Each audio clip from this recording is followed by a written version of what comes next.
It's the W.P.O.T. Halloween Special with your host, Wildman Steve. Happy Halloween, W.P.O.T. listeners. The Wildman is with you, celebrating the Wiccan season, the festival of spirits and demons. Dia dos Muertos, Halloween. We have once again made Halloween history, toking with the legends of horror. Turns out, old Frankenstein can't really handle his weed or a lighter. It was a little much for him. He kind of freaked out. He was running all over town, but we found him. We brought him home. All's well that ends well. But Halloween is also that time of year when we gather with friends and lovers, and we load a huge bowl of weed, bowls of candy, and we watch scary movies on the couch. And with that in mind, the Wildman will now inspire you to do so when I share with you, the WPOT listeners, the Wildman's top 10 scary movies of all times.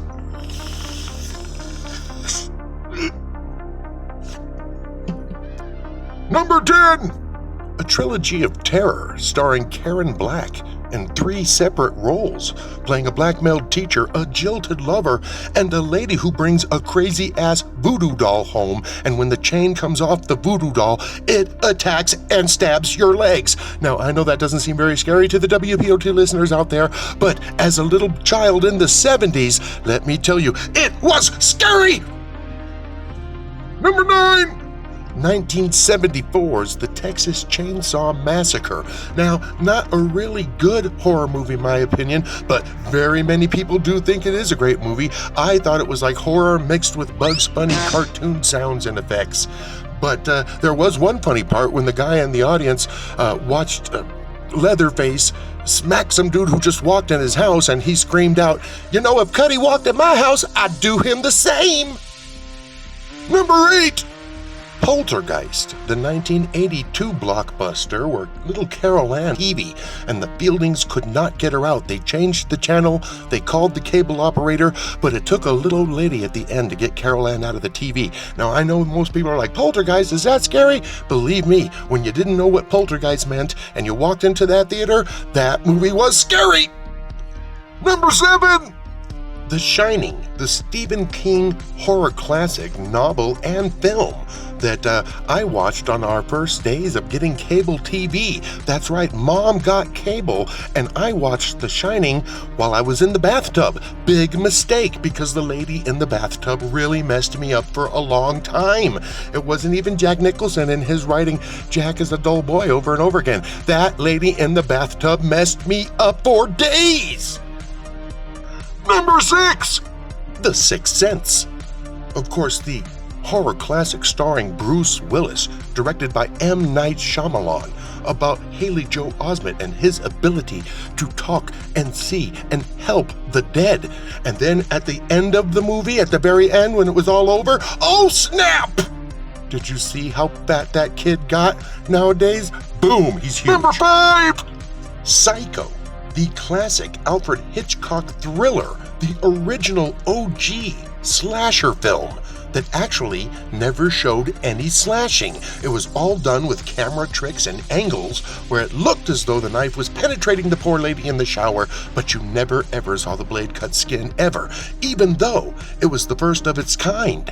It made people run into the aisles, vomit outside, leave the theaters screaming. It was the original slasher movie without slashing. Number 4, An American Werewolf in London, the perfect Halloween movie, a little bit funny, a lot scary, and with one hell of a werewolf. Now, you don't see much of the werewolf, but what you do see is quite indeed scary. Plus, it's got the Dr. Pepper guy. Who could miss that? Number 3, The Exorcist, the 1974 horror classic that shocked shocked America and the world.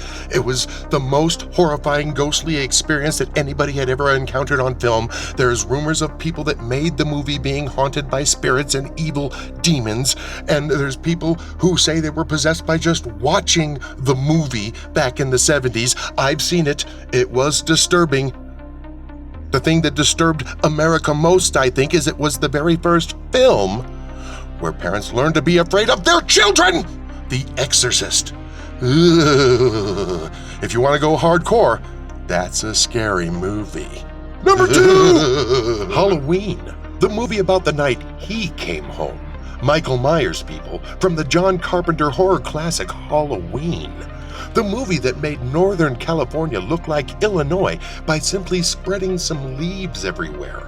And on a very low-budget film still managed to give birth to one of Hollywood's most iconic horror figures, Michael Myers. And they did it by simply buying a costume mask of Captain Kirk, painting it white and cutting the eyes out. That's right. So remember, the next time you see Michael Myers, you are also seeing Captain Kirk. Beam me up, Scotty, because they're both right there for you. Halloween is the second most popular movie on the list because it's the movie that gave us both Jamie Lee Curtis and P.J. Souls. P.J. Souls, people, Rock and Roll High School. Number 1! The number 1 movie on this list is none other than George A. Romero's Night of the Living Dead. The monumental 60s feature that changed the game in horror movies forever.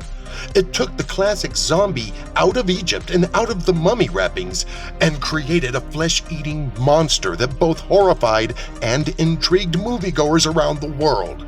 The film challenged race issues, decency issues, the movie rating system, as it was banned in many states in the nation, yet endured to create a genre of prequels, sequels, and remakes. Dawn of the Dead, Afternoon of the Dead, The Walking Dead, all possible because of the vision of George A. Romero. Night of the Living Dead. And that is the top 10 scary movies of all time on the Wildman's list. Now, if you think we missed something, or you think you know of a movie that's even scarier that we didn't mention, please comment down below. Let us know what we're not getting here. We'd like to know more. And then while you're there, like and subscribe so that we can keep the Halloween special coming to you every year down here in the halls of Zuma. The WPOT Halloween special for everyone to enjoy. And for my listeners, Happy Halloween.